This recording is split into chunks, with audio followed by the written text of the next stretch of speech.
চালোঁ, প্ৰতিশ্ৰুতি চালোঁ, খুব ভাল লাগিলে। আপোনালোকেও চাব, লগতে ফাৰ্ষ্ট টাইমৰ বাবে প্লাবিতা বৰঠাকুৰ আৰু মানে নিউ কামাৰ হয়, আপোনালোকে আহিব এণ্ড এনকাৰেজ কৰিব।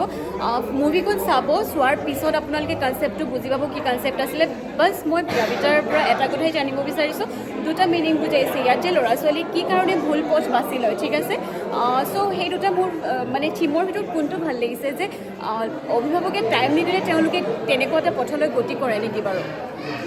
হয়, আচলতে মই যি ভাবোঁ, মই এক্সপাৰ্ট নহয়, মই চাইকলজিষ্ট নহয়, কিন্তু মই যি ভাবোঁ সেইটো হ'ল যে কোনোবায়ো আমি যোনেও ড্ৰাগছ বা যিকোনো বস্তু যোনটো আমাক ফিজিকেলি হাৰ্ম কৰে, ফিজিকেলি মেণ্টেলি, সেই বস্তুটো সেই পথত যদি আমি যাওঁ, সদায় আমি এজ এডাল্টছ অলৰেডি এইটো জানো যে এইটো আমি যদি কৰোঁ, এইটো কৰিলে আমাৰ হেল্থ বেয়া হ'ব আৰু মানে আমি মৰিব পাৰোঁ। আৰু সেইকাৰণে মই ভাবোঁ যে it is like a passive suicide.